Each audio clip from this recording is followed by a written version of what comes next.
Now we're getting in some latest inputs on the Handwara operation in Jammu and Kashmir as we speak. In the 8-hour-long encounter that ensued, one colonel who was the commanding officer of the 21 Rashtriya Rifles, one Indian Army major, 2 soldiers and even 1 police sub-inspector have been martyred. 2 terrorists were also eliminated in this encounter. It was an 8-hour-long operation. The operation was carried out by the Indian Army and the Jammu and Kashmir police after a tip-off from civilian inmates in Changimulla. Preliminary reports suggest that the team at the first entered the target area and found civilians in a hostage-like situation. Despite coming under the attack of terrorists, the defence forces successfully extricated trapped civilians. After close to 8 hours of encounter, the 2 terrorists were eliminated. However, the team of 5 from the Indian Army and Jammu and Kashmir police have also been martyred. And soon after, Defence Minister Rajnath Singh has also expressed his gratitude to these martyrs. He's taken to Twitter, and in which he says that the loss of our soldiers and security personnel in Handwara is deeply disturbing and painful. They showed exemplary courage in their fight against the terrorists and made supreme sacrifice while serving the country. We will never forget their bravery and sacrifice. I offer my tributes to the soldiers and security personnel who fell in action. My heart goes out to the families who lost their loved ones today. India stands shoulder to shoulder with the families of brave martyrs. So that's what the Defence Minister Rajnath Singh had to say as he expressed his grief over the martyrdom of 5 security personnel in Handwara. In his tribute, which he shared on Twitter, as you can see, the tweet is on air, where he has offered his tributes to the soldiers and security personnel who fell in action. For more details, let's quickly go across to our correspondent Ishan Vani, who's joining me with more details on this news story, which is a developing story at this hour. Ishan, the security deployment will not be lifted as we are being told.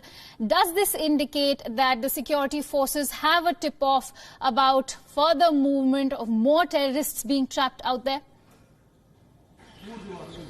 Well, absolutely right. The security forces had not just started this operation yesterday. Let me remind you, it was day before yesterday when the movement of these militants were tracked down by the security forces and an intense operation was launched. But after a brief exchange of fire, they managed to escape from an area which is a forest area. And remember, Handwara is close to the line of control, so there are every possibilities that these militants had managed to sneak in through the line of control and hit the hinterland. Now, at the same time, security forces launched an intense operation in the area which lasted for 2 days. For more than 24 hours, there was a search operation going on, and there was a tip-off with the security forces that they are hiding inside this particular house. Now, the house was completely cordoned off, zeroed in by the security forces, and while they were zeroing in and trying to rescue the civilians, according to the army, they had a barrage of gunfire from the security forces, and that they retaliated back strongly.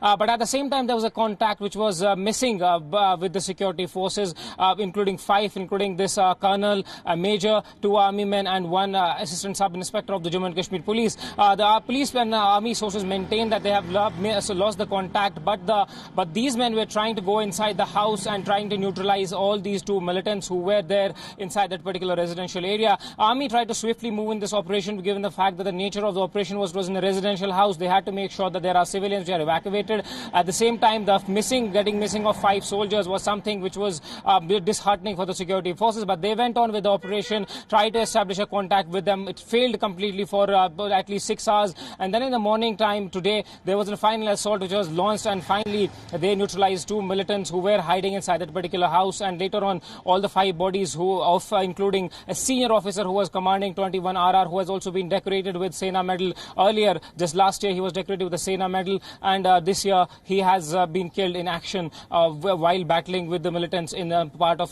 North Kashmir. And apart from him, major and 2 soldiers and a police sub-inspector who was part of the infiltration group in that particular part of Kashmir Valley, he has also been killed. Now, the army and police says they are trying to search if there are more militants who could be hiding, because initially they had the input about more than 2 militants, and they are now trying to look for the dense forest area whether there could be more militants, and the search operation is still underway.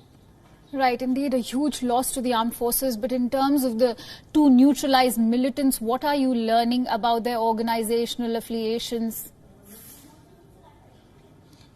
Well, it seems initially that this particular two militants may have been part of a larger group which had infiltrated recently, given the fact there is a frontline district, Kupwara, and they had just managed to infiltrate into the Kupwara side. We were also told initially when the exchange of gunfire took place that these are Pakistan-based nationals, militants who have recently sneaked in. But all this information will come very soon. What was the nature of them? When did they come into this side? And what were they actually doing while they were trying to, surrounding these areas? But we have no confirmation about their whereabouts, which organization do they belong to, whether they were trying to attack any location or they were trying to get settled in that part of Kashmir Valley. We have seen that there are a number of encounters that have taken place in Kashmir Valley in the last couple of weeks, and that has really triggered panic among the militants in part of South Kashmir. But at the same time, security forces say they are maintaining a tight vigil along the LOC and are trying to stop any infiltration attempts on the line of control in Kashmir and both in Jammu. Absolutely, indeed. A very, very brave task being done by the armed forces during this time of crisis. We'll keep coming back to you, Ishan, for more details as and when they pour in.